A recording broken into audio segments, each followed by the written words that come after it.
మన ప్రభు అయిన యేసుక్రీస్తు పరిశుద్ధమైన నామంలో ఈ పరిశుద్ధాత్మ కనిపెట్టు కూడికలోనికి పాలు పంపులు పొందిన మీ అందరికీ కూడా నా నిండు హృదయపూర్వకమైన వందనాలు, దేవునికి స్తోత్రాలు.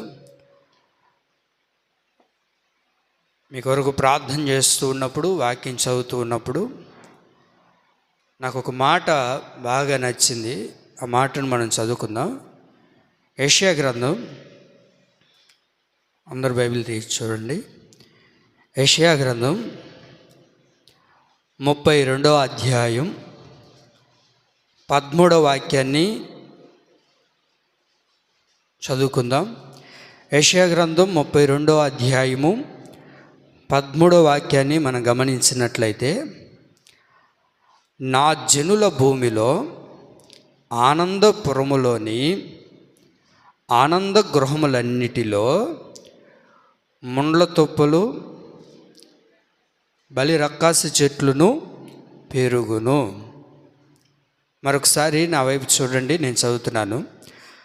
నా జనుల భూమిలో ఆనందపురములోని ఆనంద గృహములన్నిటిలో ముండ్ల తొప్పలు బలు రక్కాసి చెట్లును పెరుగును. ఇంక తలెత్తి మీరు నా వైపు చూడాలి. దేవుని యొక్క ప్రజల యొక్క భూమిలో ఆనందపురములోని ఆనంద గృహాల్లో ఏం మొలుచుచు ఉన్నాయి అని అంటే, ముండ్ల తొప్పులు పెరుగుచూ ఉన్నాయంట. ఏంటంట అవి? ముండ్ల తొప్పలు, ముండ్ల చెట్లు. ఇవన్నీ ఎక్కడ పెరుగుతున్నాయి అని అంటే, దేవుని యొక్క ప్రజల యొక్క ఆనంద గృహంలో ఇవి పెరుగుతూ ఉన్నాయంట. దేవుడు మనల్ని సృష్టించింది, నిర్మించింది ఎందుకు అని అంటే, మనల్ని అందరినీ భూమి మీదకి తీసుకురావడానికి గల ఉద్దేశం ఏంటంటే, మనం అందరము కూడా ఆనందంగా, సంతోషంగా, సస్యశ్యామలంగా మనం బ్రతకాలని ప్రభు యొక్క కోరిక, ఆకాంక్ష. అయితే ఇలాంటి మన యొక్క గృహాల్లో ఏం కలుగుతూ ఉన్నాయి, ఏం పెరుగుతూ ఉన్నాయి అని వాక్యం తెలియజేస్తుంది అని అంటే, ముండ్ల తుప్పలు పెరుగుతూ ఉన్నాయంట. ఎక్కడ పెరుగుతున్నాయి ఇవి అని అంటే చెప్పండి, ఎక్కడ? ఆనంద గృహములో, ఆనందపురములో. ఈ ఆనందపురం, ఈ ఆనంద గృహాలు ఏంటయ్యా అని అంటే, ఎవరైతే రక్షించబడి దేవుని చెంతకు నడిపించబడుతూ ఉన్నారో వారందరూ కూడా ఎందుకని రక్షించబడ్డారు, ఎందుకని యేసుక్రీస్తు ప్రభుల వారిని మనం ఆశ్రయించాము, ఆయన చెంతకు చేరాము అని అంటే, మనం అందరము కూడా ఆనందకరంగా మార్చబడాలని, మనము, మన బిడ్డలు, మన కుటుంబాలన్నీ కూడా ఆనంద గృహాలుగా మారాలని యేసయ్యని నమ్ముకున్నాం. అయితే ఇప్పుడు అలాంటి గృహాల్లో, అలాంటి కుటుంబాల్లో ఇప్పుడు ఏమైపోయి ఉన్నాయి, ఏం పెరుగుతున్నాయి అని అంటే, ముండ్ల తొప్పలు పెరుగుతున్నాయంట. వాస్తవానికి ఇంట్లో ముండు తొప్పలు ఉంటే మనం ఏం చేస్తామండి చెప్పండి? సరే, చెప్పుకు ముళ్ళు ఉన్నాయనుకోండి, ఏం చేస్తాం? బాగుంటుంది అనుకుంటామా? నడిచిపోతుంటే అబ్బా ఎంత బాగుందో, గుచ్చుకుంటుంటే ముళ్ళులు అని అనుకుంటామా? ఏం చేస్తామండి? తీసి పడేస్తామా లేదా?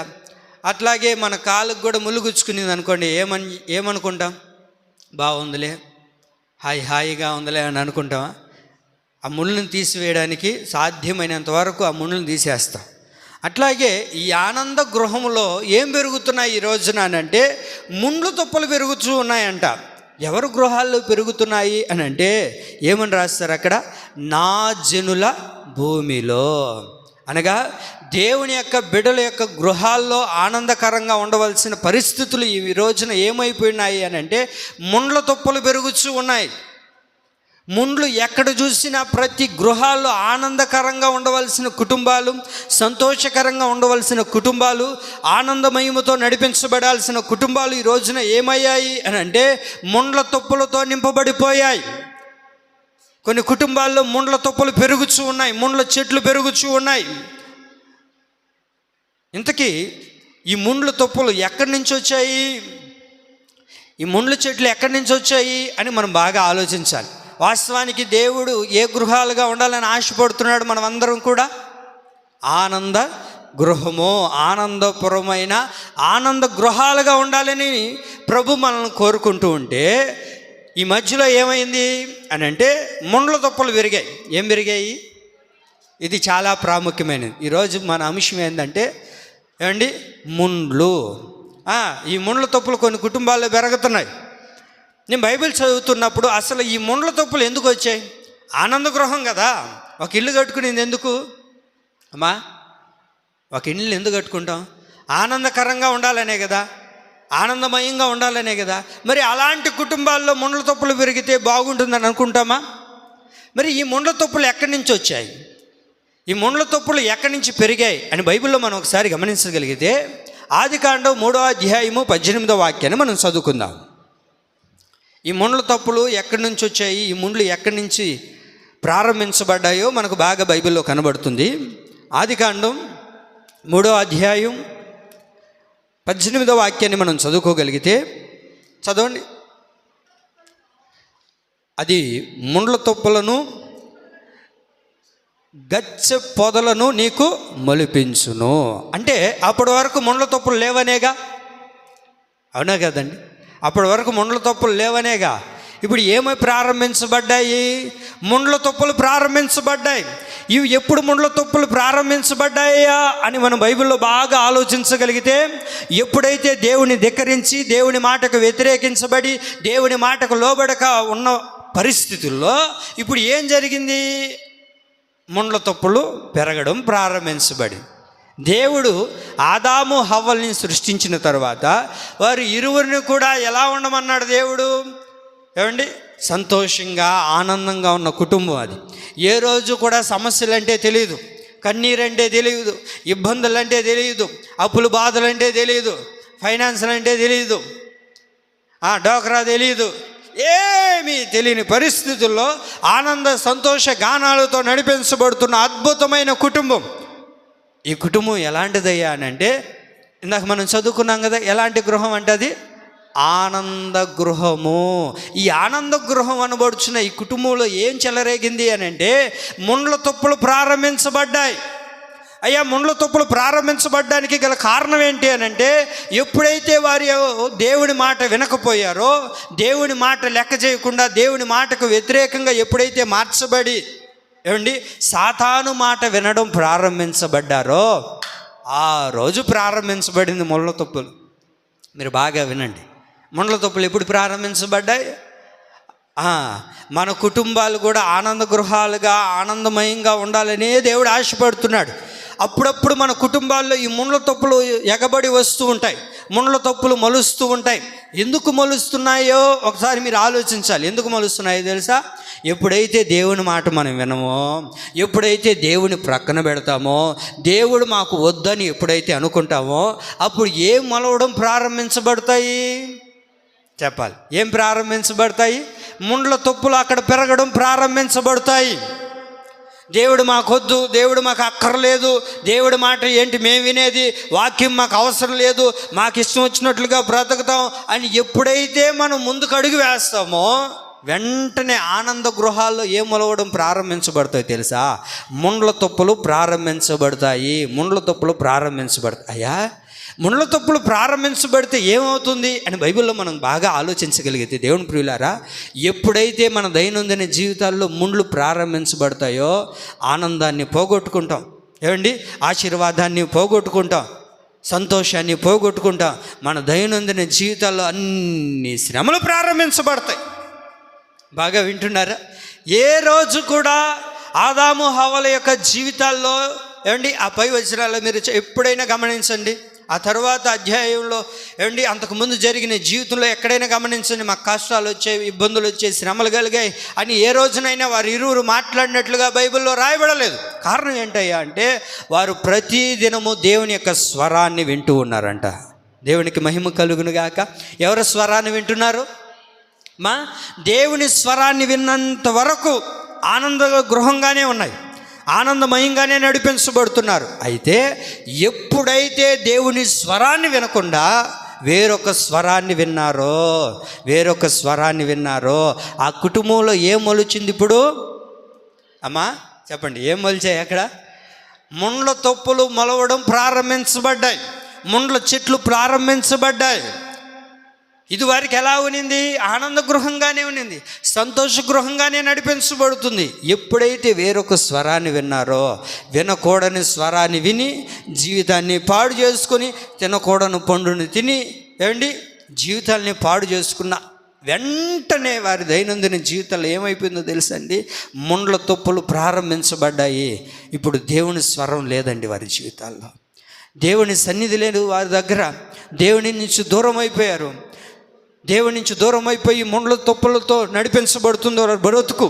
వారి దైనందిన జీవితంలో ఎప్పుడు చూసినా ఈ ముండ్ల తొప్పుల మధ్యలోనే నడిపించబడుతున్నారు. ఆనంద గృహంగా ఉండవలసిన ఈ గృహాలు ఏమైపోయాయి ఇప్పుడు అని అంటే, ముండ్ల తుప్పుల మధ్యలో నడిపించబడుతున్నాయి. ముండ్ల తుప్పుల మధ్యలో నడిపించబడుతున్నాయి. ఎటు పోయినా ముండ్ల తుప్పులే. మీరు బాగా వినండి, ఎటు పోయినా, ముందుకు పోయినా ముండ్ల తుప్పులే, వెనక పోయినా ముళ్ళ తుప్పులే. ఎటు వెళ్ళినా ముండ్లు వీరిని వెంటాడుతూనే ఉన్నాయండి, వెంటాడుతూనే ఉన్నాయి. గల కారణం ఏంటో తెలుసా అండి, దేవుని స్వరాన్ని వినక, దేవుని మాటకు ధిక్కరించి, దేవునికి వ్యతిరేకంగా వారు లేచారండి. ఒక మాటలో చెప్పాలి అని అంటే, దేవునికే వారు వ్యతిరేకంగా లేయడం ప్రారంభించబడ్డారు. కారణం ఏంటి, మీరు ఎప్పుడైతే ఈ పండు తింటారో మీకు కండ్లు తెరవబడతాయి, మీరు కూడా దేవతలు అయిపోతారు. అంటే వీళ్ళ దృష్టిలో ఏమని, మేము కూడా దేవుడు అంతటి వాళ్ళం అవ్వాలి. ఇప్పుడు వచ్చిన సమస్య అంతా అదే. ఇప్పుడు వచ్చిన సమస్య అంతా ఇక్కడే అండి. మనమే దేవుళ్ళు అయిపోవాలి, నన్నే పూజించాలి, నన్నే గొప్ప చేయాలి. నా దేవుని ప్రియులారా, ఇది ఎప్పుడైతే మనలో కలగడం ప్రారంభించబడుతుందో వెంటనే మన జీవితంలో ఏమవుతుందో తెలుసా, ముండ్ల తుప్పలు ప్రారంభించబడతాయి. అయితే ఈ ఆనంద గృహంలో ఎందుకు ముండ్ల తుప్పలు మలిపించబడడం ప్రారంభించబడ్డాయి? ముండ్లు మన గృహాల్లో ఉంటే ఈ ఆనందం ఎందుకు కోల్పోతున్నాము? ఈ సంతోషాన్ని మనం ఎందుకు దూరం చేసుకుంటున్నాము? ముండ్లు అనేటివి మన గృహాల్లో ఉంటే మనకు కలిగే నష్టాలు ఏంటో మనం ఒకసారి ఆలోచిద్దాం. ముండ్ల తుప్పులు ఈ ఆనంద గృహంలో మొలిచాయి అనుకోండి, ముండ్ల తుప్పులు ఈ ఆనంద గృహంలో మొలిచాయి అనుకోండి, ఈ ముండ్ల తుప్పులు నా గృహంలో లేవండి అన్నవారిని ఈ ముండ్ల తప్పులు నాలో లేవు, నా గృహంలో లేవు అన్నవారిని దేవుడు దీవించునుగాక. అయితే నేను ఒక 2 మాటలు మీకు జ్ఞాపకం చేస్తాను. ఈ ముండ్ల తప్పులు ఒకవేళ మనలో ఉంటే వాటిని ఏం చేద్దాం? ఉంచుకుందామా, తీసేసుకుందామా? బాగుంటాయిలే అని అనుకుందామా? ఈ ముండ్ల తప్పులు ఏవి కూడా మన జీవితానికి ఆశీర్వాదకరమైనవి కావు. అయితే ముండ్ల తప్పులు మన గృహాల్లో ఉంటే, ఈ ముండ్ల తప్పులు ఈ ఆనంద గృహంలో మొలవడం ద్వారా ఏం కలుగుతుందో ఒక 2 విషయాలు నేను మీకు జ్ఞాపకం చేస్తాను. ఇది జ్ఞాపకం చేసిన తర్వాత దానిని మన దైనందిన జీవితాల్లో దాన్ని పెరిగి వేసుకొని, ఇది నాకు అక్కర్లేదు, ఇది నాకు అవసరం లేదు అని దేవుని మాట ఎప్పుడైతే మనం వినడం ప్రారంభిస్తామో, ఆయన జనులైన గృహముల్లో, ఆయన జనులుగా పిలువబడుతున్న మన గృహాల్లో దేవుడే సంతోషాన్ని ఇచ్చునుగాక. ఆమేన్. మొదటిగా చూద్దాం, లూకాసు సువార్త 8వ అధ్యాయము. లూకాసు సువార్త 8వ అధ్యాయము. మంచి మాటలు మీరు జాగ్రత్తగా వినాలి. లూకాసు సువార్త 8వ అధ్యాయము 14వ వాక్యం చదువుతారా? జీవన సంబంధమైన విచారముల చేతను ధనభోగముల చేతను అణచివేయబడి పరిపక్వముగా ఫలింపనివారు. మీరు బాగా ఇక్కడ గమనించగలిగితే, ఈ ముండ్ల తొప్పులు ఆనంద గృహంలో ఉంటే ఏం కలుగుతుందయ్యా అని అంటే, ముండ్ల తొప్పులు మన గృహంలో ఉన్నాయనుకోండి, ఆనంద గృహంలో ఏమవుతుందో తెలుసా? విచారాలు కలగజేస్తాయి. ఏం కలగజేస్తాయి? విచారాలు. కొంతమందికి విచారం అనగా దిగులు. లేనిపోని దిగులు, ఎక్కడ లేని దిగులంతా వీళ్ళ దగ్గరే ఉంటుంది. ఎక్కడ లేని దిగులంతా ఉసూరుమంటూ ఎందుకు ఆడస్తారో తెలీదు, ఎందుకు దిగులుగా ఉంటారో తెలీదు. ఏమంత దిగులుగా ఉండవో? ఏమి లేదులే, నేను ఎందుకు దిగులుగా ఉంటానా? ఇదే దేవుడు కోరుకునేది. ఆనంద గృహాల్లో ఏం మొలిచాయి ఇప్పుడు? ఏం మొలిచాయి? ముండ్ల తొప్పులు మొలిచాయి. ఈ ముండ్ల తొప్పులు ఏ గృహంలో అయితే మొలుస్తాయో, ఏ గృహంలో అయితే ఈ ముండ్ల తొప్పులు ఉంటాయో, అక్కడ ఏముంటుందో తెలుసా? విచారం ఉంటుంది, విచారము ఉంటుంది, విచారము ఉంటుంది. మీరు బాగా వినాలి. ఏం కలగజేస్తుంది ముండ్ల తొప్పులు? విచారాన్ని కలగజేస్తూ ఉంటుంది, దుఃఖాన్ని కలగజేస్తూ ఉంటుంది, బాధని కలగజేస్తూ ఉంటుంది. ఎందుకు విచారపడుతున్నారో, ఎందుకు దుఃఖపడుతున్నారో, ఎందుకు బాధపడుతున్నారో ఏం తెలియదు. కానీ మొత్తానికి మాత్రం ఎట్టుంటారు? నా జనులు ఆనంద గృహంగా ఉండవలసిన వారి యొక్క కుటుంబాల్లో ఈ రోజున ముండ్లు అనే విచారాలు కలగజేస్తూ ఉన్నారు. విచారం అనే ముండ్లు మొలుస్తూ ఉన్నాయి.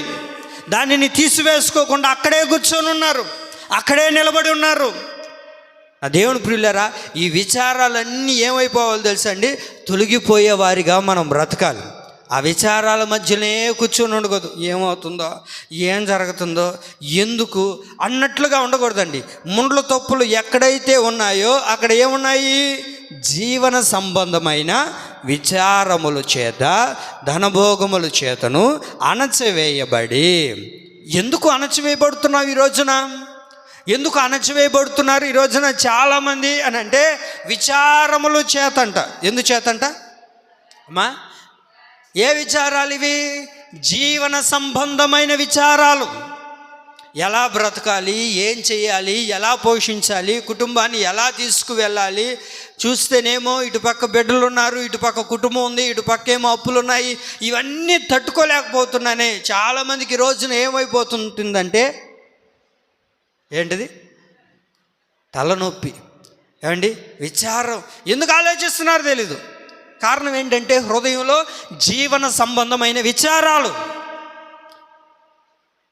కుటుంబాన్ని పోషించేవారు లేక, బిడ్డల్ని నడిపించేవారు లేక, చెప్పేవారు లేక, ఎన్నో విచారాలు చేత జీవన సంబంధమైన విచారాలు అనేక మందిని ఈ రోజున అణచివేస్తూ ఉన్నాయి. భక్తులు అణచివేస్తున్నాయి, ప్రార్థనలు అణచివేస్తున్నాయి, వాక్యం చదివే విషయంలో అణచివేస్తున్నాయి. ఎందుకు అణచివేస్తూ ఉన్నాయి అని అంటే జీవన సంబంధమైన విచారాలు ఏమున్నాయి మనలో? మా జీవన సంబంధమైన విచారాలనే ముళ్ళు ఉన్నాయి. ఈ ముళ్ళు మొలుస్తూ ఉన్నప్పుడు నువ్వేం ప్రార్థన చేయగలుగుతావు? ఈ విచారణ సంబంధమైనవి ఏమంటే ఈ విచారమైన ముళ్ళు మొలుస్తూ ఉన్నప్పుడు ఏమని నువ్వు దేవుని సన్నిధిలో ప్రార్థన చేయగలుగుతావు? ఏమని వాక్యం చదవగలుగుతావు? ఒక 5 నిమిషాలు ప్రార్థన చేసుకుందామని కూర్చుంటేనే ఏమైపోతుందో తెలుసా? జీవన సంబంధమైన విచారాలు నీకు ఆలోచన కలగజేస్తూ ఉన్నప్పుడు నువ్వేం ప్రార్థన చేయగలుగుతావు? కారణం ఏంటో తెలుసా? ఈ ముళ్ళు అనే విచారం నిన్నేం చేస్తుంటుందంటే అణచివేయడం ప్రారంభిస్తూ ఉంటుంది. మీకు అర్థమవుతుందా లేదా? మనం ప్రార్థనలో కూర్చున్నాం అనుకోండి, ఒక 5 నిమిషాలు ప్రార్థన చేసుకుందామని ప్రార్థనలో కూర్చున్నప్పుడు ఏమనిపిస్తుంటుందో తెలుసా? రేపు ఎలా చేయాలి? చేతిలో చూస్తేనేమో 1 రూపాయి లేదు, బిడ్డలనేమో స్కూల్కి పంపించాలి, రేపో మాపో వాడు కూడా 10th పూర్తి చేసుకొని ఇంటర్మీడియట్కి వెళ్తున్నాడు, లేకపోతే పిల్లలు కొత్త స్కూల్లో జాయిన్ చేయించాలి, ఏం చేయాలి, ఎటు పోవాలి, కుటుంబాన్ని నడిపించుకుంటే. ఇవన్నీ ఎప్పుడు గుర్తొస్తాయి తెలుసా మనకు? చెప్పండి, ఎప్పుడు గుర్తొస్తాయి? ప్రార్థనలో కూర్చున్నప్పుడు గుర్తొస్తాయి. కారణం ఏంటో తెలుసా? ఈ జీవన సంబంధమైన విచారాలు నీ ప్రార్థన అణచివేస్తున్నాయన్న విషయాన్ని ఒకసారి జ్ఞాపకం చేసుకోవాలి. ప్రార్థనలో కూర్చున్నప్పుడు ఇవన్నీ మనకు జ్ఞాపకం వస్తూ ఉంటాయి. మనం ఎంత వద్దనుకున్నా సరే ఈ జీవన సంబంధమైన విచారం అనే ముళ్ళు ఏం చేస్తున్నాయి అంటే మన భక్తిని, మన ఆత్మీయతను అణచివేస్తూ ఉంటాయండి. సరే వాక్యం చదువుకుందాంలే, కొద్దిసేపు ప్రార్థన చేస్తుంటే ఏవేవో ఆలోచనలు వస్తున్నాయి కదా అని ప్రార్థన ఆ వాక్యం చదువుతాను ముందు కూర్చుంటామా? ఒక 4-5 వచనాలు చదివేటప్పటికి ఏంటబ్బా ఎంత ఆలోచించకూడదు అనుకున్నా ఇదే ఆలోచన వస్తుంటుంది. అటు ప్రార్థనలో కూర్చుంటేనేమో ఏవేవో ఆలోచనలు, సరే వాక్యం చదువుతాం అనుకుంటేనేమో మరొక ఆలోచనలు. ఇవన్నీ నా భక్తిని ఏం చేస్తున్నాయి? అణచివేస్తున్నాయి. కారణం ఏంటో తెలుసా అండి? జీవన సంబంధమైన విచారం అనే ముళ్ళు మన భక్తి జీవితాన్ని అణచివేస్తున్నాయి. ఒక 4-5 నిమిషాలు అట్లా కూర్చొని అలా పడుకుందామని అనుకుంటే ప్రశాంతంగా, మనశ్శాంతిగా. ఎలా అది? చెప్పండి ఎలా అది? చెప్పండి అమ్మా, ఎలా? ప్రశాంతంగా, మనశ్శాంతిగా. మీ గుండెలు మీరు చేసుకొని చెప్పండి, నేను ప్రశాంతంగా నిద్రపోతున్నానని. మీరు ఎట్లున్నారంటే చెప్తే ఏం చెప్తావు, ఎందుకు వచ్చిన గొడవ అని ఉండారా? మీకు ఒక విషయం చెప్పనా? ఏ మానవుడు కూడా ఈ రోజున ప్రశాంతంగా నిద్రలేకపోతున్నాడండి. ఈ రోజున ఏ మానవుడు కూడా ప్రశాంతంగా నిద్రపోలేకపోతూ ఉన్నాడు. అట్లా పడక మీదకి వెళ్ళి కళ్ళు మూసుకుంటే ఎన్నో విచారాలు, ఎన్నో ఆలోచనలు మనం ఆలోచించకూడదు అనుకున్నా కూడా ఏదో ఒక ఆలోచన వస్తుంటుందా లేదా?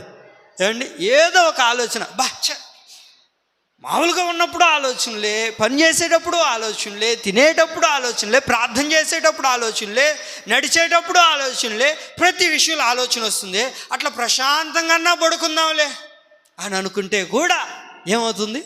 ఏదో ఒక ఆలోచన, ఏదో ఒక సమస్య, ఏదో జీవన సంబంధమైన విచారాలు మనిషిని ఈ రోజున ఏం చేస్తున్నాయి అని అంటే అణచివేస్తున్నాయి. అయ్యా, అణచివేస్తే వచ్చే అంత ఇబ్బందికరమైన పరిస్థితి ఏంటండి అని అంటారేమో. నా దేవుని ప్రియులారా, మనల్ని ఎంతగా ఈ ముండ్లు అణచివేస్తాయో మనం ఎదగలేకుండా పోతామండి. ఈ విచారాలు మనల్ని అణచివేస్తున్నాయి. దానికి గల కారణం ఏంటో తెలుసండి? ఈ ముండ్లు ఎప్పుడైతే మనల్ని అణచివేస్తూ ఉంటాయో అక్కడేమని రాయబడింది? పరిపక్వముగా ఫలింప, చెప్పండి ఏమైంది అక్కడ? ఫలింపనివారు. పరిపక్వానికి ఫలింపలేం. కారణం ఏంటి? ఎందుకు ఫలించలేకపోతుంది అని అంటే అణచివేస్తున్నాయి జీవన సంబంధమైన విచారాలు. ఈ జీవన సంబంధమైన విచారాలు మనల్ని ఏం చేస్తున్నాయి?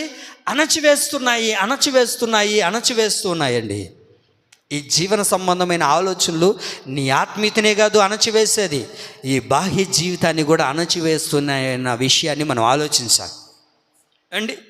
ఇది ఒక క్రైస్తవునికే కాదు, ప్రతి వ్యక్తికి కూడా, ప్రతి మానవునికి కూడా ఏమండి ఈ జీవన సంబంధమైన విచారాలు ఏం చేస్తున్నాయో తెలుసా అండి? మన దైనందిన జీవితాల్లో మన జీవితాన్ని పాడు చేస్తూ ఉన్నాయి. ఈ రోజున చాలామంది చూడండి అనారోగ్య పాలైపోతున్నారు. దానికి గల కారణం ఏంటో తెలుసండి? జీవన సంబంధమైన విచారాలు. కష్టపడేవారు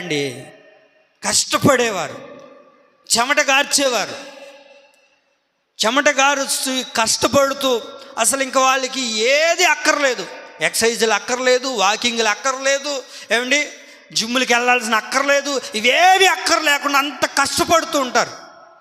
మరి అలాంటి వారికి కూడా ఈ రోజున ఏమొచ్చింది చెప్పండి? ఏమొచ్చింది? షుగరు, బీపీ, తలనొప్పి, ఏమండి నడు నొప్పులు, లేనిపోని రోగాలన్నీ మానవుల్లోనే. లేనిపోని రోగాలన్నీ మానవుని యొక్క జీవితంలో విలయతాండం ఆడుతున్నాయి. దానికి గల కారణం ఏంటో తెలుసా? ఏమండి దానికి గల కారణం ఏంటో తెలుసా? జీవన సంబంధమైన, మీరు ఫుల్ చేయాలి. ఏంటిది అది? జీవన సంబంధమైన విచారము. డాక్టర్ ఏం చెప్తాడు? ఎక్కువ ఆలోచించబాక, నువ్వు ఆలోచించే నీకు షుగర్ వచ్చింది, నువ్వు ఆలోచించే నీకు బీపీ ఏమైపోయింది? బీపీ డౌన్ అయిపోయింది. అయ్యా నాక అవదా? మరి కారణం ఏంటి? జీవన సంబంధమైన విచారాలు నీ శరీరాన్ని అణచివేస్తున్నాయి, మన జీవితాన్ని ఏం చేస్తున్నాయి? అణచివేస్తున్నాయండి. అది మనం ఆలోచించలేకపోతున్నాం. డాక్టర్లు ఏం చెప్తారు? నువ్వేం ఆలోచించొద్దు, ఉన్నదాన్ని తిని సంతృప్తిగా ఉండు, ఆనందంగా నువ్వు ఉండు అని చెప్పినప్పటికీ డాక్టర్ అయ్యా అది ఏందోనయ్యా ఆలోచించకూడదు అని అనుకుంటున్నాను, కానీ ఏదో తెలియని ఒక ఆలోచన నన్ను వెంటాడుతుందయ్యా. ఎందుకు వెంటాడుతుందో తెలియదు, ఎందుకు నా దరికి వస్తుందో తెలియదు, ఎందుకు నన్ను ముందుకు తీసుకుని వెళ్తుందో తెలియదు. ఏదో తెలియని ఒక విచారం ఇది నా జీవితాన్ని పాడు చేస్తుందన్న విషయాన్ని మీరు ఆలోచించలేకపోతున్నాం. కారణం ఏంటో తెలుసా? ఈ ముండ్లు అనే విచారం మనల్ని ఏం చేస్తుంది? అణచివేస్తున్నాయి. అందుకే కీర్తనాకారుడు ఒక మంచి మాట రాస్తారండి. 6వ కీర్తన 7వ వాక్యం చదవండి. 6వ కీర్తన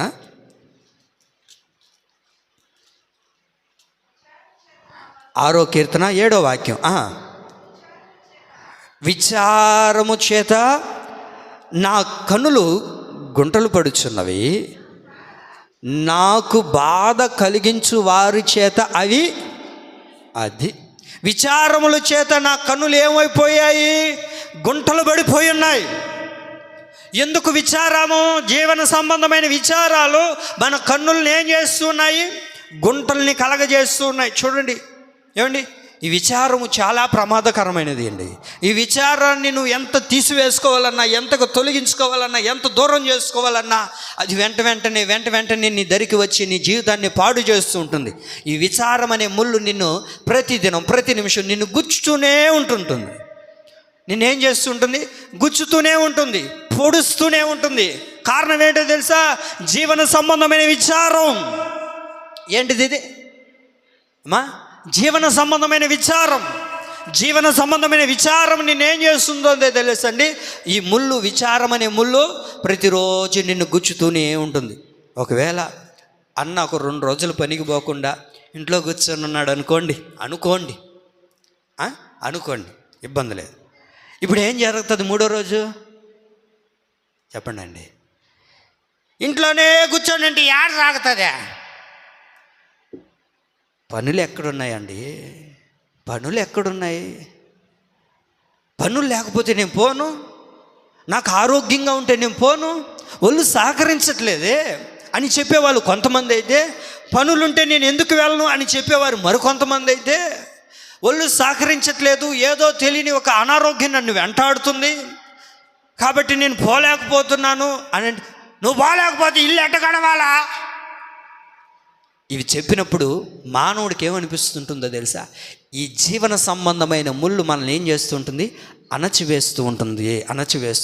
ఈ రోజున చాలామంది జీవన సంబంధమైన విచారాల చేత వారి కనులు ఏమైపోయి ఉన్నాయంటండి అమ్మా, గుంటలు పడిపోయి ఉన్నాయి. ఎందుకు ఏడుస్తున్నారో తెలియదు, ఎందుకు బాధపడుతున్నారో తెలియదు, ఎందుకు కన్నీళ్ళు గారుస్తున్నారో తెలియదు. కొంతమంది వారు కన్నులు చూస్తే ఎలా అయిపోయి ఉంటుందో తెలుసండి? గుంటలు పడిపోయి ఉంటాయి. ఎందుకు తల్లి ఏడుస్తున్నావు?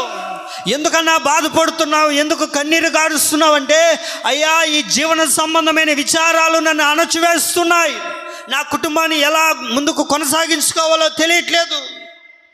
భర్త చూస్తేనేమో పాడైపోయాడు, బిడ్డలు చూస్తేనేమో చేతికొస్తున్నారు, ఇటు నా జీవితమేమో అనారోగ్య పాలైపోతుంది, ఏం చెయ్యాలో తెలియని పరిస్థితి. ఈ విచారాలన్నీ నా ఆలోచనలోనికి వచ్చి నన్ను ప్రతి నిమిషం ప్రతి క్షణం నన్ను ఏం చేస్తున్నాయి? అణచివేస్తున్నాయి. ఈ విచారాలు నన్ను గుచ్చేస్తున్నాయండి. ఈ ముండ్లు ఏం చేస్తున్నాయి? గుచ్చివేస్తూ ఉన్నాయి. బైబిల్లో చక్కగా ఒక మాట రాయబడింది. ఏంటో తెలుసా?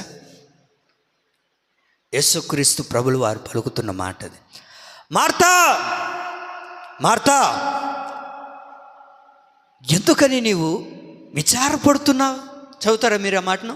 లూకాసు వార్త 10వ అధ్యాయము, లూకాసు వార్త 10వ అధ్యాయము 41. లూకాసు వార్త 10:41 చదవండి. ప్రభు, మార్తా, మార్తా, నీవు అనేకమైన పనుల గురించి విచారము కలిగి తొందరపడుచున్నావు. నేను అంటాను, ఇక్కడ బాగా మీరు ఆలోచించాల్సిన విషయం ఏంటో తెలుసా? వాస్తవానికి ఏమండి, ఎప్పుడు మనం ఒక వ్యక్తిని ఒక 2-3 సార్లు పిలుస్తాము చెప్పండి? ఏదైనా అవసరమైనప్పుడో, లేకపోతే అపాయం వచ్చినప్పుడో, లేకపోతే ఏదైనా మనకు త్వరగా అవసరమైనప్పుడు ఆ మాటను పలుకుతాం.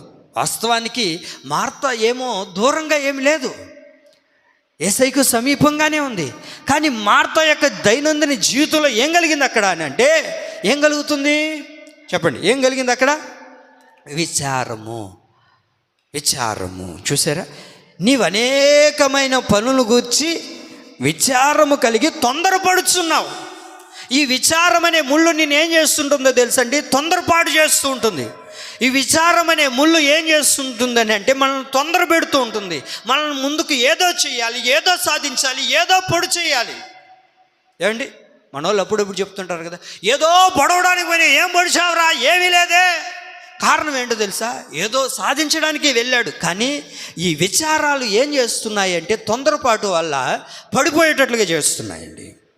ప్రియులారా, మనకు అవసరమైనది ఒక్కటే, అది దేవుణ్ణి అడగాలి. ప్రభువా, నీవు నా జీవితంలో ఆనందాన్ని కలగజేసే దాన్ని నేను పోగొట్టుకోకూడదయ్యా. ఎందుకని ఈ విచారాలు కలుగుతున్నాయో దాన్ని నా జీవితంలో నుంచి తొలగించు ప్రభువా అన్ని వలగగలిగితే, ఎప్పుడైతే దేవుని సన్నిధిలో నువ్వు ప్రార్థన చేయగలుగుతావో, నిన్ను ఎదగనీయకుండా నిన్ను అణచివేస్తున్న ప్రతి ముండ్లను నా యేసయ్య తొలగించును గాక. ఆమె అయితే మనం ఏం చేయాలి? ఉన్న ముండ్లని ఏం చేయాలా? తీసివేసుకోవాలి. ఇది నాకు అక్కర్లేదు ప్రభువా. ఈ విచారం అనే ముండ్లు మనల్ని ఏం చేస్తుంటాయి తెలుసండి? మనల్ని ఎదగనీయకుండా అణచివేస్తూ ఉంటాయి. మనల్ని ఆశీర్వదించబడనీయకుండా మనల్ని ఏం చేస్తుంటాయి? అణచివేస్తూనే ఉంటాయండి.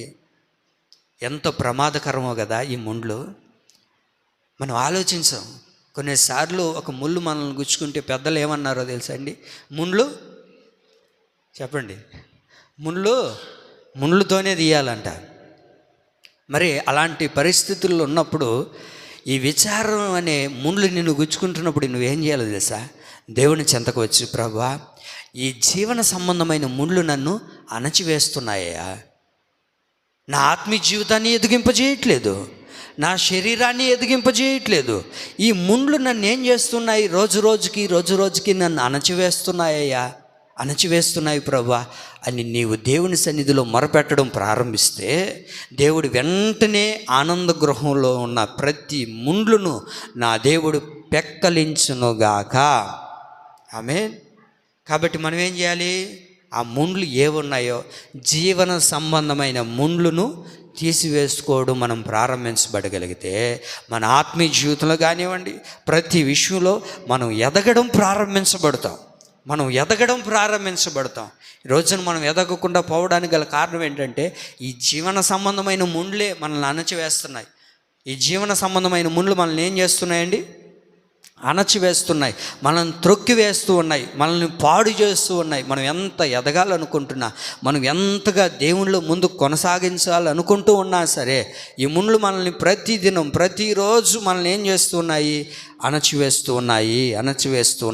అణచివేస్తున్నాయండి. ఏ రోజు దేవునిలో నడిపించబడవలసిన వారిని, ఏ రోజు దేవునిలో ఎదగవలసిన వారిని, ఏనాడునో దేవుని సన్నిధుల ఆశీర్వాదాలను చూడాల్సిన వారిని. కానీ ఈ జీవన సంబంధమైన విచారాలు ఉన్నాయి చూసారా, ఇవన్నీ మనల్ని ఏం చేస్తున్నాయండి? ప్రతిదినం అణచివేస్తున్నాయి. కారణం ఏంటి? వాళ్ళు ఇలా ఉన్నారు, వీళ్ళు ఇలా ఉన్నారు, వాళ్ళు అది తెచ్చుకున్నారు, వీళ్ళు ఇది తెచ్చుకున్నారు, నేనేం తెచ్చుకోలేకపోతున్నానే. ఈ విచారాలు ఏమండి? అందరూ బాగున్నారే, నేనెందుకు బాగోలేనే? ఏమండి? అందరూ బాగున్నారే, నేనెందుకు బాగోలేను? ఏమండి? నేనెందుకని ఇలాగైపోయాను? నేనెందుకని ఇలాగ జీవిస్తూ ఉన్నాను? ఈ విచారాలన్నీ మానవులను ఏం చేస్తున్నాయి అని అంటే అణచివేస్తున్నాయి. ఏమండి? అందరూ చదువుకుంటున్నారు, అందరూ బాగా చదువుకున్నారే, నేనేం చదువుకోలేనే. ఏమండి? వింటున్నారా? అందరూ బాగా చదువుకున్నారు, నేనేం చదువుకోలేకపోయాను. మరి కొంతమంది ఇప్పుడు ఉన్నారు, వాళ్ళ పరిస్థితి ఎలా ఉందో తెలుసా? అందరూ చదువుకున్నారు, నేను చదువుకున్నాను, ఏం ఉపయోగం? ఒక ఉద్యోగం లేదు. ఏమండి?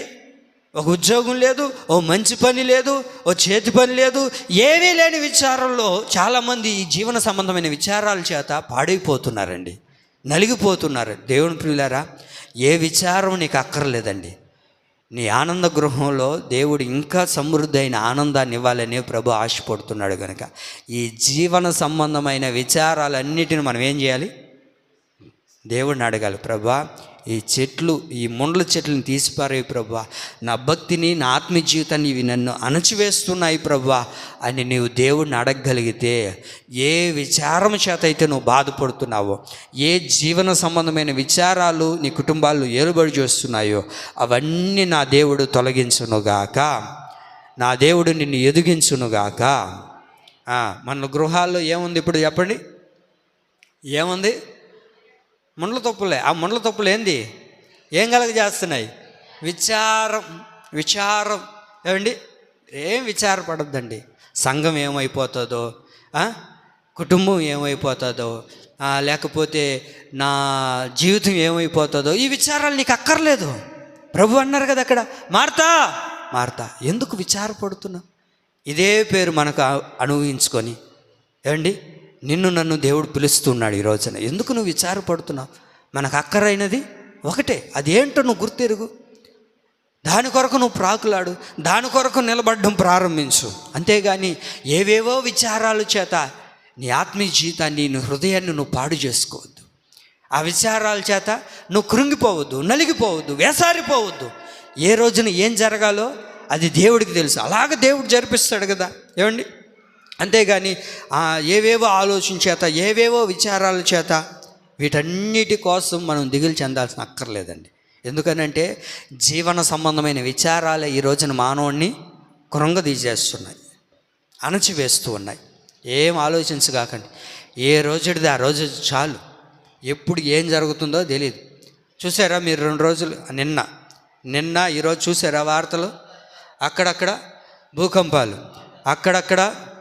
భూకంపాలు అనేకమైనవి జరుగుతున్నాయి. బైబిల్లో రాయబడిన మాట ఏంటో తెలుసా? నా రాకడకు ముందు అక్కడక్కడ భూకంపాలు కలుగుతాయి. ఎన్నో చూస్తూ ఉన్నాం. ఇవన్నీ చూసినప్పటికీ మనం ఇంకా జీవన సంబంధమైన విచారాలు మనకు అక్కర్లేదండి. ఒకటే, ప్రభువా ఎలా జరిపిస్తావో చెప్పండి అమ్మా అన్నా, చెప్పండి అన్న, ఎలా జరిపిస్తావో అలా జరిపించుకో ప్రభువా, మాదేమీ లేదు నాయన, నా భారమంతా నీ మీదే మోస్తున్నాను, నా విచారాలన్నీ నీకే అప్పగిస్తున్నాను ప్రభువా అని దేవునికి నిన్ను నీవు అప్పగించుకోగలిగితే నీ విచారం అనే ప్రతి ముండ్లును నా యేసయ్య పారవేయునుగాక. ఆమేన్. మరొక మాట చదువుకుందామా? సామెతల గ్రంథం 24వ అధ్యాయము. సామెతల గ్రంథం 24వ అధ్యాయము 30-31 చదువుకుందాం. సామెతల గ్రంథం 24:30-31 చదవండి. నేను దాటి రాగా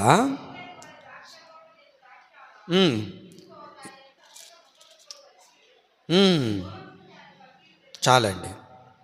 అక్కడ చూసారా, ఎవరిని దాటి వస్తున్నారు? సోమరి వాని చేను, తెలివి లేని వాని ద్రాక్ష తోటను నేను దాటి రాగా అక్కడ ఏమున్నాయి? ఇదిగో దాని ఎందంతటా ముండ్ల తుప్పలు. అయ్యా, ముండ్ల తుప్పలు ఎందుకు కలుగుతున్నాయి తెలుసా ఈ రోజున? ఏమండి, ముండ్ల తుప్పలు ఎందుకు కలుగుతున్నాయి చెప్పనండి? సోమరితనం ఎప్పుడైతే మనలో కలుగుతుందో, సోమరితనం ఎప్పుడైతే మనలోనికి వస్తుందో వెంటనే మనలోనికి ఏమొస్తాయి? ముండ్ల తుప్పలు ప్రారంభించబడతాయి. ఈ ముండ్ల తుప్పలు ఏం చేస్తాయి అని అంటే, ఏమండి, సోమరితనాన్ని కలగజేస్తున్నాయి. వింటున్నారా బాగా? ఈ ముండ్ల తుప్పలు ఏం చేస్తున్నాయి? సోమరితనానికి గుర్తుగా కనబడుతున్నాయి. ఇక్కడ ఏ ముండ్లు ఇవి? సోమరితనం అనే ముండ్లు. ఏ ముండ్లు ఇది? సోమరితనం అనే ముండ్లు. ఈ సోమరితనం అనే ముండ్లు మనల్ని సంతోషంగా ఉండనివ్వు. ఆనంద గృహంలో, నా జనులు భూమిలో ఆనందపురంలోని ఆనంద గృహంలో ఏం మొలిచాయి ఇప్పుడు? అమ్మా, ముండ్ల తుప్పలు మొలిచాయి. సోమరితనం మొలిచింది ఆనంద గృహంలో. సంతోషంగా ఎందుకు ఉండలేకపోతున్నాం, ఆనందంగా ఎందుకు ఉండలేకపోతున్నాము అని అంటే సోమరితనం. ఏమండి, ఏం బయలుదేరింది ఇప్పుడు మనుషుల్లో? సోమరితనం ఎక్కువైపోయింది. ఎక్కడ కూర్చున్న వాళ్ళు అక్కడే, ఇంకా కదలట్లేదు, మెదలట్లేదు. ఏమండి, ఎక్కడ కూర్చున్న వాళ్ళు అక్కడే, ఇంకా కూర్చున్నారంటే లేరు. ఏమి రావాలి అక్కడికి? నీళ్ళు తీసుకోరా, అన్నం వేసుకోరా, అదిగో అది ఉంది ఇట్టెత్తి, ఇదిగో ఆ రిమోట్ ఎడదే, అది కూడా తెచ్చుకోలేరు కొంతమంది. కారణం ఏంటి? అబ్బా, బాగా కనెక్ట్ అయినట్టుంది. ఏంది కారణం? సోమరితనం. లేచి రాలేరు వీళ్ళలో ఏం మొలిచిందయ్యా అని అంటే సోమరితనం. ఏంటి, ఇక్కడి నుంచి అక్కడ దాకా నడవమంటే నడవలేరు. కారణం ఏంటి? సోమరితనం ఎక్కువైపోయింది ఈ రోజున జనాలకి. వంట చేసుకోమంటే వంట చేసుకోరు. ఏం చేస్తారు? జొమాటో. ఏంటి, అన్నీ ఇంటి వద్దకే. ఏంటి, ఫోన్ చేస్తే ఇంటి వద్దకు తెచ్చిస్తాడు. అది ఎప్పుడు ఉంటారో తెలీదు, అప్పుడు ఎప్పుడు చేస్తుంటారో తెలీదు. ఏమండి, ఏమి వండుకొని చేసుకోలేమా? చేసుకోలేని పరిస్థితుల్లోనే ఉన్నారు జనాలు. సంపాదించిందంతా ఇట్టే పోతుంది. సోమరితనానికి ఒక వ్యక్తి అలవాటు పడ్డాడు అనుకోండి, ఎన్నో కారణాలు చెప్తుంటారండి. సోమరితనానికి అలవాటు పడ్డాం అనుకోండి, ఒక్కసారి సోమరితనానికి అలవాటు పడి సుఖానికి అలవాటు పడ్డాం అనుకోండి, ఎన్నెన్నో సాకులు చెప్తాం. పనికి పొమ్మంటే పనులు ఏడుండయంటే నీ కాడికి వస్తారు, పరిగెత్తుకుంటారా నాయన పని చేద్దు అని. పని ఇచ్చేవారి కాడికి వెళ్ళి నిలబడితే నీకు ఒక పని అప్పచెప్పేవాడు. అట్ట కాదు మన వాళ్ళకి. ఇప్పుడు అన్నీ అట్లే కదా, సోమరిపోతులు అయిపోయి ఉన్నాం మనం అందరం. దానికి కారణం ఏంటి? ఈ సోమరితనం అనే ముళ్ళు మన దైనందిన జీవితాలు ఆనందం లేకుండా అణచివేస్తున్నాయి, బాగు చేయనివ్వట్లేదు, మనల్ని సంతోషంగా ఉండనివ్వట్లేదు, ఆనందంగా ఉండనివ్వట్లేదు. ఎందుకు చదువుకున్నామని తెలీదు.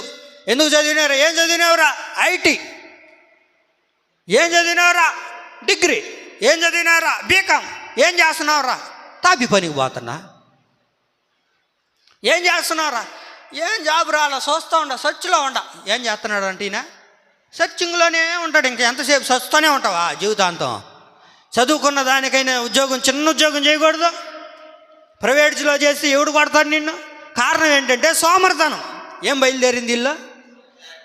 సోమరితనం. ఈ సోమరితనం వల్ల ఎంత చదివినా వ్యర్థమే. ఈ సోమరితనం నిన్నేం చేస్తుందో తెలుసా? ఆనందంగా ఉండనివ్వట్లేదు. ఈ సోమరితనం ఎవడో ఒకరి దగ్గర అడుక్కునేటట్లుగా చేస్తుంది. ఒక 10 రూపాయలు, ఒక 5 రూపాయలు టీకి లేదు, అన్నంకి లేదు, ఒక 100 రూపాయలు ఇంటే వెయ్యి. ఏడేసేది నీకు 100 రూపాయలు? నువ్వు చదువుకునింది ఎందుకు? అటా గాలికి తిరగడానికా? అటా ఇంటి మీద బడి తిరగడానికా? కొంతమంది ఉంటారు, వీళ్ళు మంచి సోమరిపోతులు. ఎలాంటి సోమరిపోతులు అయ్యా అంటే ఎలాంటి సోమరిపోతులు అంటే ఆ కాలానికి పోతారు. ఒక 500 సంపాదించుకుంటే ఇంకా 4-5 రోజులు పనికే పాడు. ఈ 500తోనే కూర్చొని తాగినామా, పడుకున్నామా, ఎవడైనా అన్నం పెడితే అంత ముద్ద తిన్నామా. ఇదే అయిపోతుంది. ఏమి కారణం అంటే సోమరితనం. ఈ రోజున 15 రూపాయలు ఉంటే కడుపు నిండా అన్నం పెడుతున్నారు. ఉదయం టిఫిన్ పెడతారు 5 రూపాయలకి, మధ్యాహ్నం భోజనం పెడతారు, సాయంత్రం 15 రూపాయలతో కాలం గడిచిపోలే. ఈ సోమరితనం వల్ల ఏమైపోతుంది ఈ సోమరితనం వల్ల ఆనందాన్ని పోగొట్టుకుంటున్నామండి. ఈ సోమరితనం వల్ల సంతోషాన్ని పోగొట్టుకుంటున్నాం. మీరు గమనించారా? సోమరితనం చాలా ప్రమాదకరమైంది. సోమరితనం ఏం చేస్తుందో తెలుసా? ఇతరుల మీద ఆధారపడేటట్లుగా చేస్తుంది. ఈ సోమరితనం ఏం చేస్తుంది? ఇతరుల మీద ఏం చేస్తుంది? ఇతరుల మీద ఆధారపడేటట్లుగా చేస్తుంది. ఈ సోమరితనం చాలా ప్రమాదకరమైందండి. కాబట్టి జాగ్రత్తగా ఉండండి. ఈ సోమరితనం ముండ్లు మనలోనికి వచ్చిందా ఏం చేసుకోలేము, ఏమీ చేసుకోలేము, ముందుకు కొనసాగించుకోలేము. సోమరితనం ఏమైంది చెప్పండి? సోమరితనం అన్నీ మన దగ్గరికే రావాలి. కూర్చొని ఉంటేనే అన్నీ మన దగ్గరకు వచ్చాయి. మీరు బైబిల్లో గమనించారా? యోహాను సువార్తలో 5వ అధ్యాయంలో ఒక వ్యక్తి ఉంటాడండి. ఈ వ్యక్తి 38 సంవత్సరాలుగా కూర్చొని ఉన్నాడంట. ఎక్కడ? కోనేటి దగ్గర. ఎన్ని సంవత్సరాలు? 38 సంవత్సరాలు కోనేటి దగ్గర కూర్చొని ఉన్నాడు. 38 సంవత్సరాలంటే ఆషామాష అంటండి. అబ్బా, 38 సంవత్సరాలు వాడు ఓపికకి నచ్చుకోవచ్చు. అతని యొక్క ఓపిక మెచ్చుకోవచ్చు అండి. 38 సంవత్సరాలు కోనేటి యొద్దనే కూర్చొని ఉన్నాడంట. ఏమయ్యా కోనేటి యొద్దనే ఎందుకు కూర్చొని ఉన్నావు అని అంటే, అయ్యా దేవదూత వస్తుంది, నీటిని కదిలేస్తుంది. నీటిని కదిలించినప్పుడు నేను దూకుదామని అనుకునేసరికి ఎవడో ఒకడు దూకేస్తున్నాడయ్యా. నన్ను ఎవడో ఒకడు మోసుకొని వెళ్ళి ఎక్కడ పడేయాలంటే ఇన్ని. నేను అంటాను, ఈ 38 సంవత్సరాల్లో సంవత్సరానికి రోజుకు కూడా బలేదులే, నెలకు కూడా వద్దులే, అంత సోమరిపోతు కదా మనోడు. 38 సంవత్సరాల్లో 38 సార్లు దోక్కొని పోయి ఉంటే దాంట్లో బడుండా? కారణం ఏంటి? ఈ 38 సంవత్సరాలు అక్కడే కూర్చో ఉన్నాడు. సోమరితనం. ఎవడో ఒకడు రావాలా. ఎవడో ఒకడు వచ్చి నన్ను మోసుకొని పోవాలి. అక్కడ కూడా చూడండి ఏమండి, కారణం ఏంటి? సోమరితనం. ఈ సోమరితనం ఉండేవాళ్ళు ఏం చెప్తారు తెలుసు? సాకులు చెప్తారు. సోమరితనం ఉండేవాళ్ళు సాకులు చెప్తారు. సాకులు చెప్తానే ఉంటారు. ఏమండి, నేను నెట్ట ఉంటే ఇట చేసేసి ఉంటా, నాకు అట్టుంటే ఇట చేసి ఉంటా. ఏం చేసి ఉండవు నువ్వు. కారణం ఏంటో తెలుసా? నీ సోమరితనం. అండి, రాజుగారు మీకు బాగా తెలుసు కదా, రాజుగారు చాలామంది సోమరులను పిలిచాడంట. సోమరులు మెచ్చి మీలో ఎంత సోమరపోతులు ఉన్నారు, ఈరోజు పోటీ పెడుతున్నాను అని చెప్పి అందరికీ అట్టుపండ్లు ఇచ్చాడంట. అందరు అట్టుపండ్లు తీసుకున్నారంట. ఏమండి, అందులో ఒకడు మాత్రం తినకుండా ఉన్నాడంట. ఏమిరా అట్టుపండు తినలేదంటే, ఆ తొక్క తీసి తిని నలిపి ఎవడు చేస్తాడు, అంత ఓపిక అంత మనుకు లేదయ్యా అన్నాడంట. చూడండి ఎంత సోమరపోతో చూడండి. మరి వాడికి తొక్కు తీసి అది నోట్లో పెట్టుకొని నవ్వడం కూడా సోమరితనమే. ఏమండి, నా దేవుని ప్రియులారా, ఈ సోమరితనం చాలా ప్రమాదకరమైంది. వీడు 38 సంవత్సరాలుగా కోనేడు దగ్గర కూర్చొని ఉన్నాడే కానీ ఏ రోజున కూడా ఏమండి ఆశపడింది లేదు. అక్కడికి వెళ్ళాలి, కొద్దిగా జరిగి ఉంటే ఏ రోజో పడి ఏమండి అందులోనికి వెళ్ళి బాగుపడి ఉండేవాడే కదా. ఈ సోమరితనము 38 సంవత్సరాలుగా తన ఆనందాన్ని అణచివేసింది. 38 సంవత్సరాలుగా సంతోషాన్ని పోగొట్టింది. ఏమండి, 38 సంవత్సరాలుగా భూమి మీద నడిస్తే ఎలా ఉంటుందో తెలియదు అతనికి. 38 సంవత్సరాలు ఆనందాన్ని పోగొట్టుకున్నాడండి. 38 సంవత్సరాలు సంతోషాన్ని పోగొట్టుకున్నాడు. 38 సంవత్సరాలు తన దైనందిన జీవితంలో ఏమీ లేకుండా వెనతిరిగి చూసుకుంటే ఏమీ లేదు. ఒకటే ఉంది, అడుక్కోడు, ఒకటి మీద ఆధారపడడం, ఎవడైనా అంతమందికి పెడితే తినడం. ఇంతే కానీ ఏమండి, ఒరే నా సోమరితనం వల్లే కదా నేను ఇలాగా పాడైపోయాను. ఈ సోమరితనం ఏం చేస్తుందో తెలుసా అండి? సామెతల గ్రంథం 15వ అధ్యాయం 19వ వాక్యం చూడండి.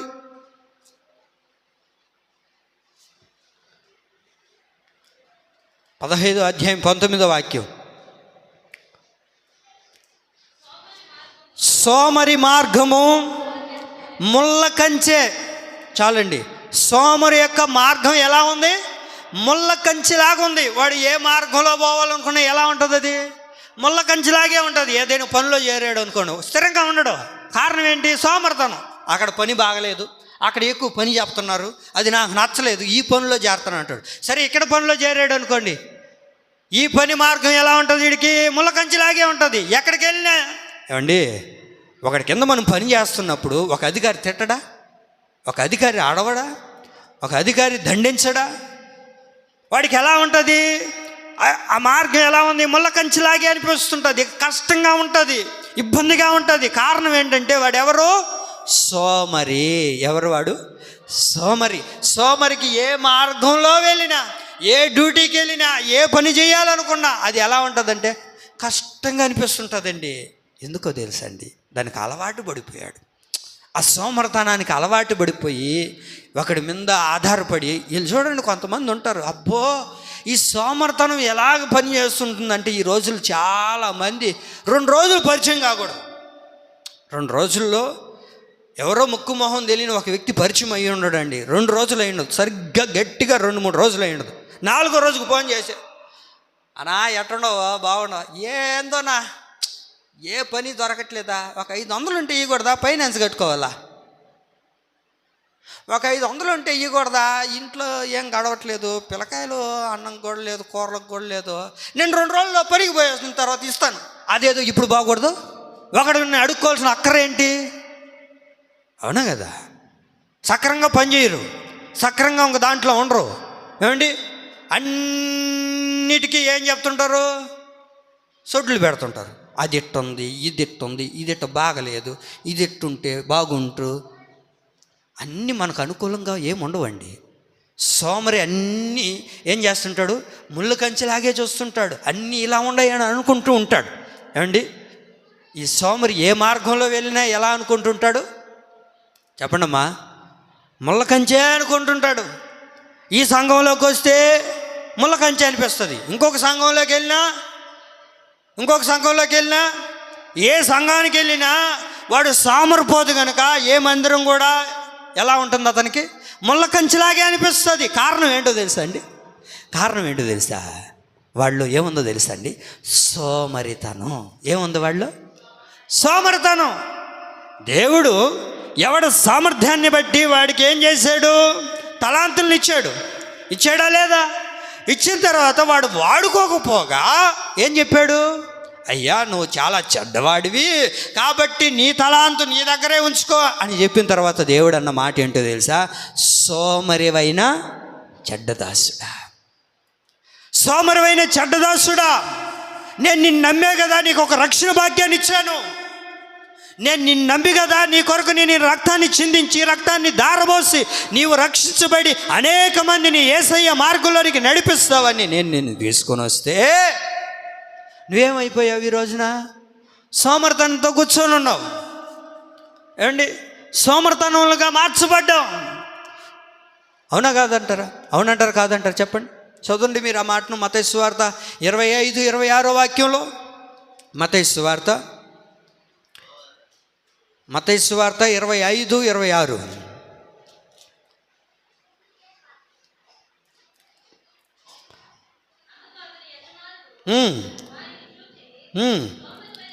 సోమరివైన చెడ్డదాసుడా, చాలండి. సోమరివైన చెడ్డదాసుడా, సోమరివైన చెడ్డదాసుడా, నేను నిన్ను నమ్మే కదా నీ కొరకు ఈ లోకాన్ని దిగి వచ్చింది, నీ కొరకు నేను రక్తాన్ని దారబోసింది. ఏమండి?